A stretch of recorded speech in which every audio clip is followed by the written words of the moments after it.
There is a moment before the blade moves when nothing moves at all. I have stood in that moment more times than I can count. Rain on the roof, the smell of wet earth, a man across from me who wants me dead. And in that stillness, before the first step, there is only this: the mind must be like water, and the body must be like stone. Most men never learn to hold both. They choose one. They become hard and they break, or they become soft and they scatter.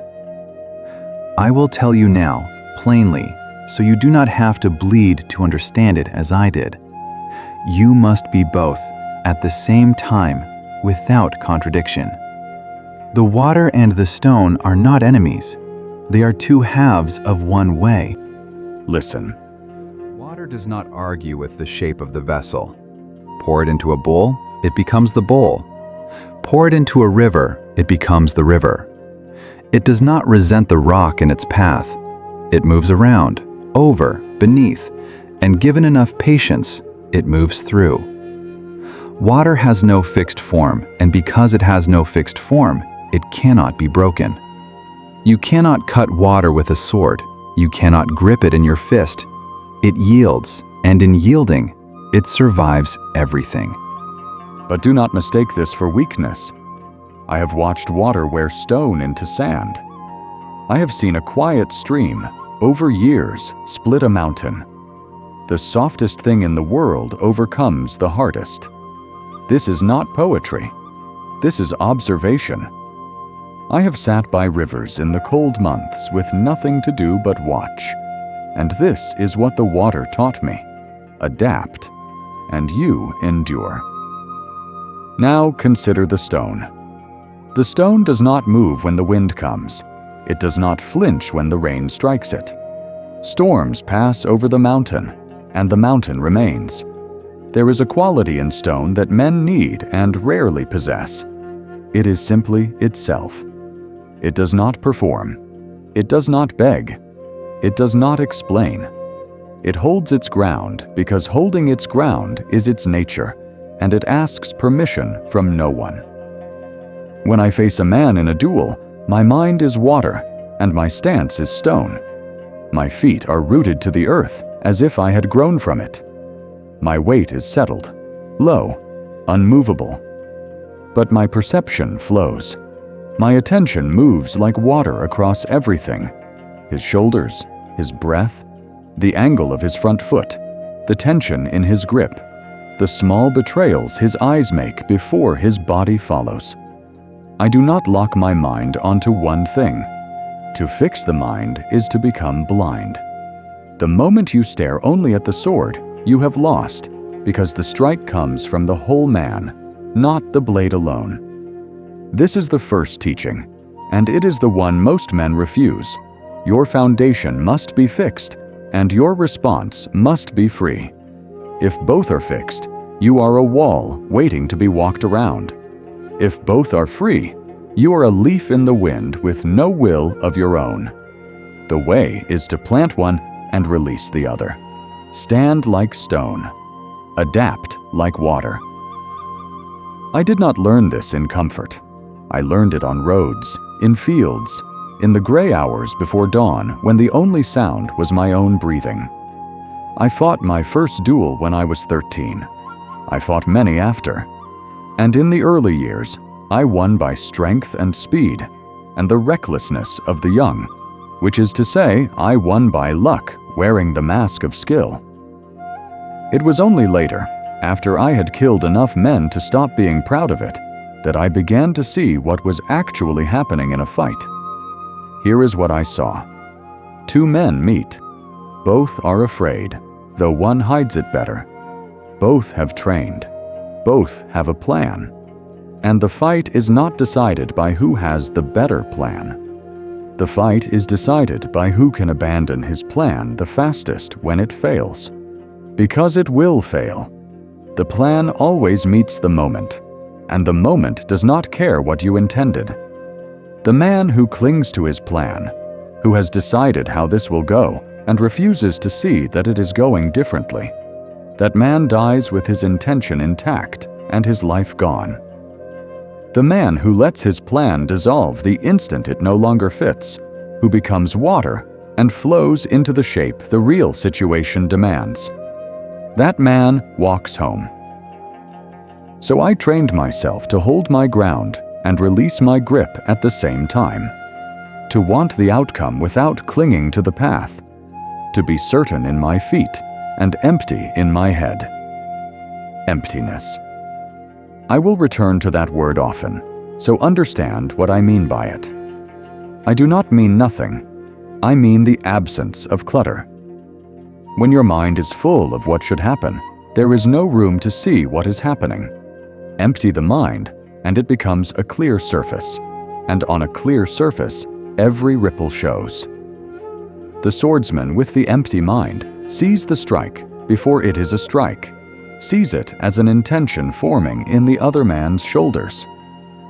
He does not react to the sword. He responds to the thought behind the sword. This is only possible when the mind is water, still, clear, and ready to take any shape. You are not a swordsman. Perhaps you have never held a blade. It does not matter. The duel I am describing is fought everywhere, every day, by everyone, and most people lose it without ever knowing they were in a fight. Consider the man at his work. Something goes wrong. A plan collapses. A person he depended on fails him, or the ground shifts beneath a thing he thought was solid. And what does he do? He becomes rigid.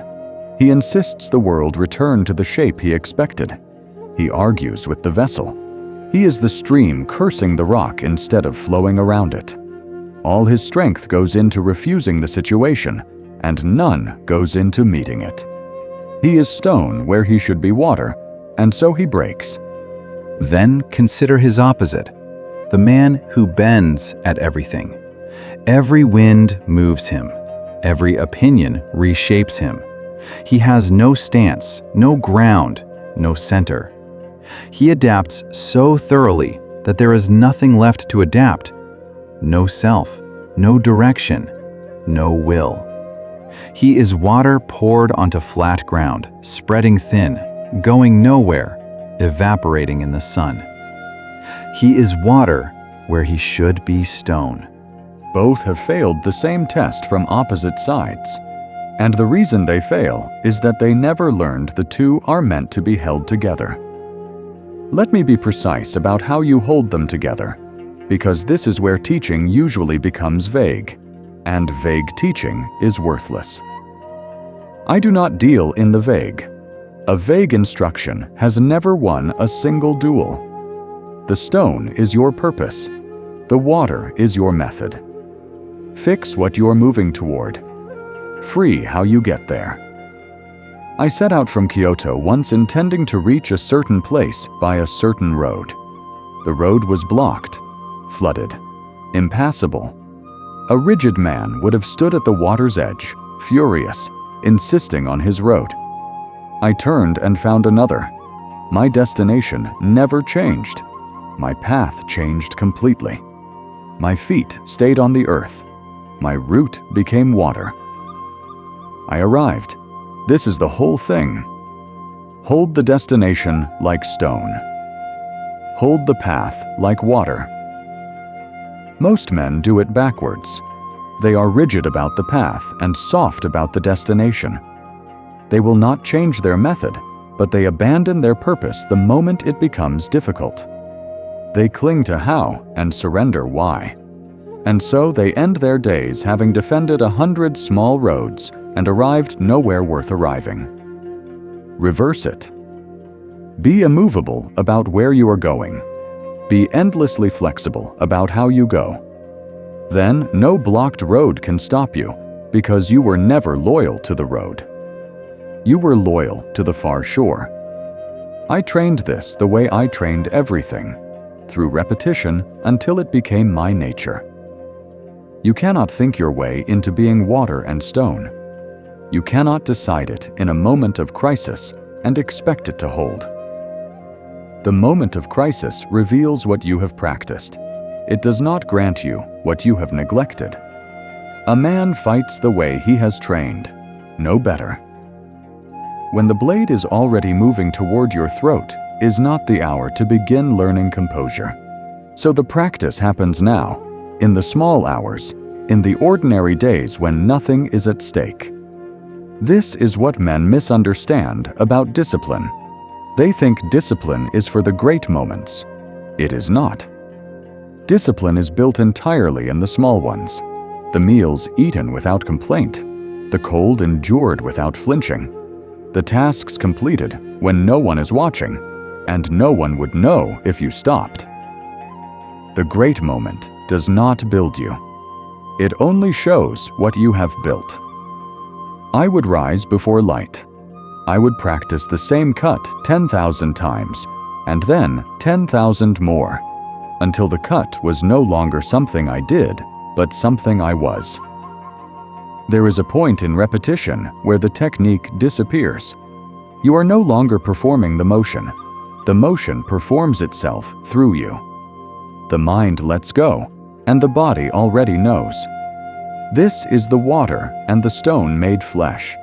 The form so deeply carved, it has become foundation, and the execution so free, it flows without a single conscious thought. People watch a master move and call it talent. It is not talent. It is 10,000 mornings. It is the same cut until the cut carved a groove in me so deep that under pressure, when the mind empties and the fear rises, the body simply does what it has always done. That groove is the stone. The freedom to respond to whatever comes is the water. And both were built in the dark, alone, when no duel was waiting, and no one would have praised me for it. Understand this, and you understand why the composed man is composed. It is not that he feels no fear. It is that he has practiced so relentlessly that fear finds nothing to disrupt. His foundation was poured long before the storm arrived. Now I will speak of fear directly, because fear is the true opponent, and every other enemy is only its servant. Fear wants you to become stone in the wrong way, frozen, rigid, locked in place. This is the animal in you, the old instinct that says when the threat comes, stop moving and hope it passes. In a duel, the man who freezes is already dead. He has simply not yet been informed. Fear takes the fluid, watchful mind and turns it to ice. It narrows your sight until you see only the thing you fear and nothing else. And the thing that kills you is almost never the thing you were staring at. I have felt this. Do not imagine I stood in those fields without fear. The fearless man is a fool or a liar, and I have met more liars than fearless men. I felt the cold in my gut like everyone. The difference is only what I did with it. I learned to let fear pass through me like water passes through a net. I did not grip it. I did not fight it. Gripping fear only feeds it. The harder you clench against fear, the more solid it becomes in your hands. Instead, I let it move through and kept my attention on the field. The fear was there. I simply did not give it my eyes. My eyes stayed on the man, the ground, the distance, the rhythm. Fear can be present in the body without taking command of the mind, but only if you have decided, long before, that it will not. This is where the water saves you. A frozen mind sees one thing. A flowing mind sees everything. And in a fight, any fight, with a blade or with a life, the one who sees more wins. Fear shrinks your vision to a single point. Water widens it back to the whole. So when I felt the cold rise, I did not try to make it disappear. I let it be cold, and I widened my sight, and I found that a mind wide enough to see the whole field has no narrow place left for fear to seize. There is a related enemy, quieter than fear, and it kills more men in this age than any sword ever did. I mean the churning mind, the endless turning of thoughts, the rehearsing of a thing that has not happened, the replaying of a thing that cannot be changed, the 10,000 imagined blades, none of which are real. Men call this many things. I call it what it is: a mind at war with itself, exhausting its strength against phantoms before the true enemy has even appeared. The overthinking mind believes it is preparing. It is not. It is fleeing. It runs in circles inside its own skull because motion feels safer than stillness, and it has never learned that real readiness is still. A blade drawn and held ready is silent. It is the frightened man who thrashes. I will tell you the cure, and it is not comfortable, because true cures rarely are. The cure for the churning mind is not more thought. You cannot think your way out of thinking.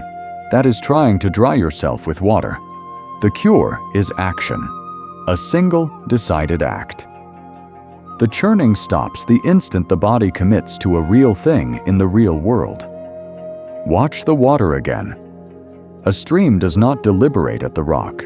It does not stand upstream, calculating 17 ways past the obstacle, weighing each, doubting each, rehearsing failure.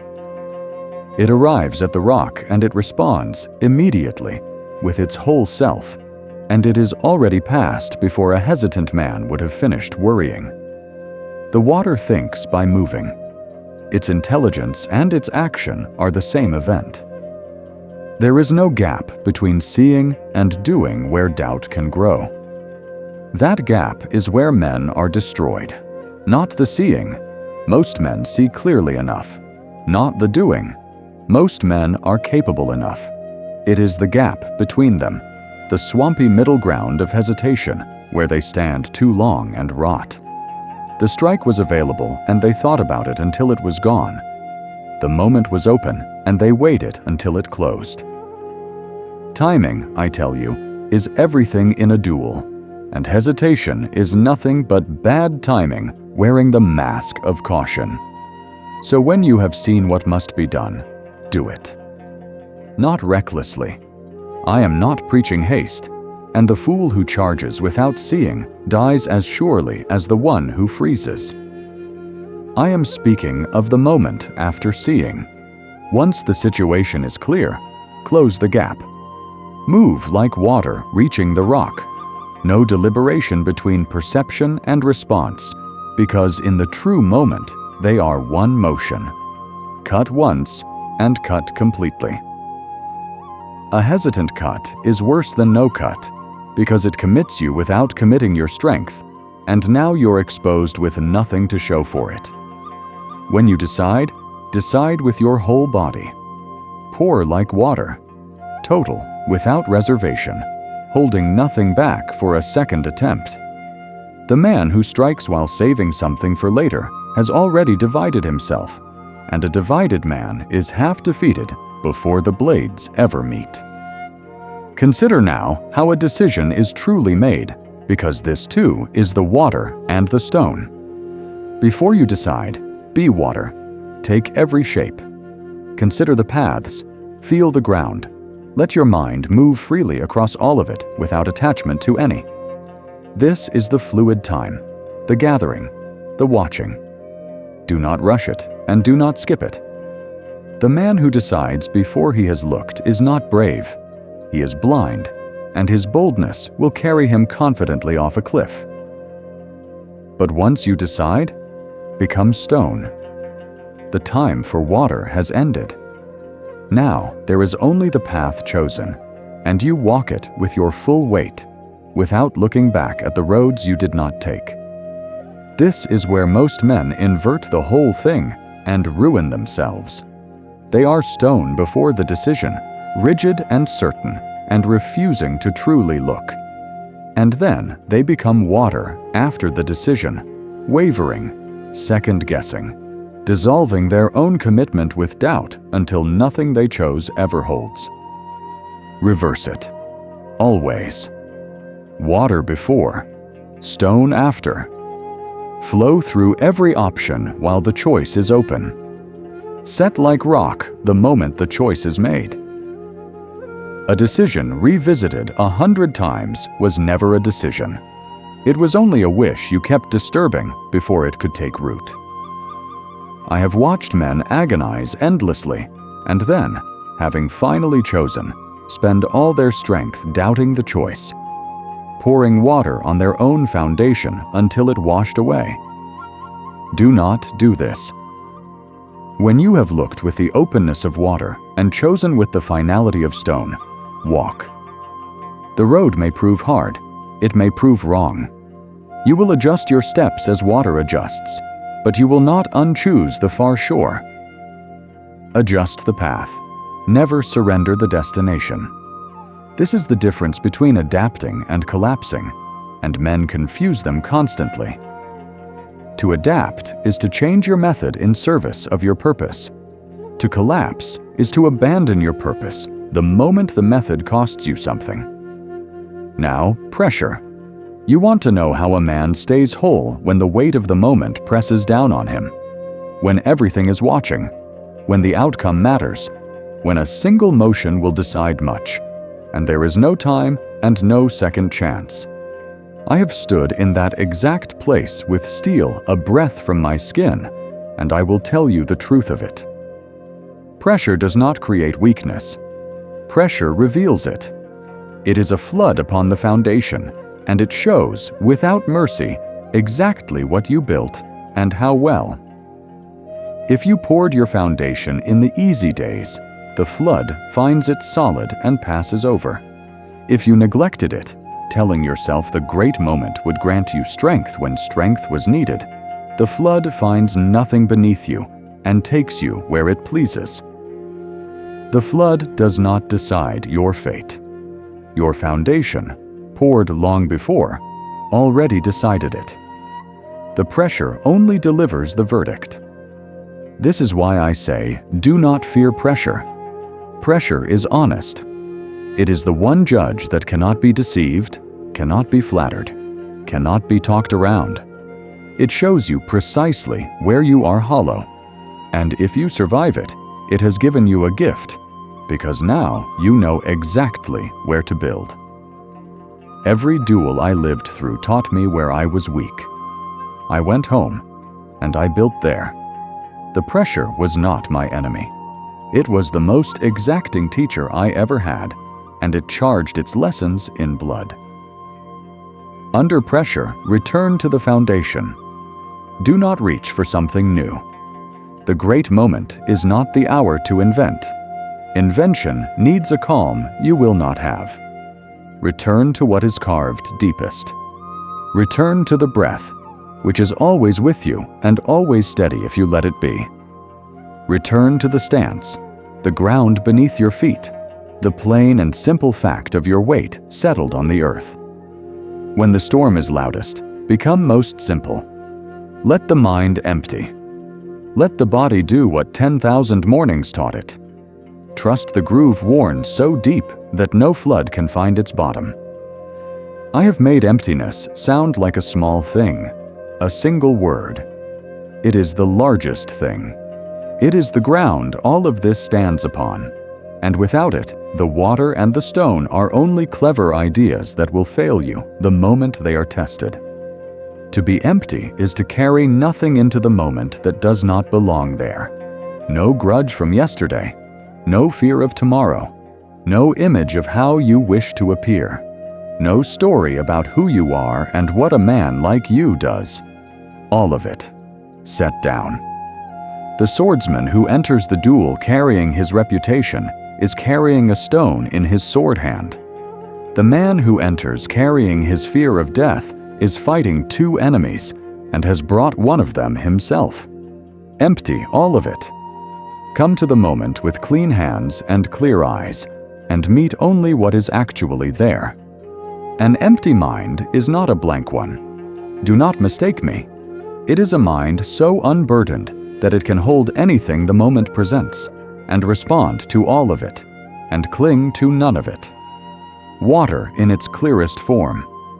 It reflects the sky perfectly precisely because it holds no shape of its own.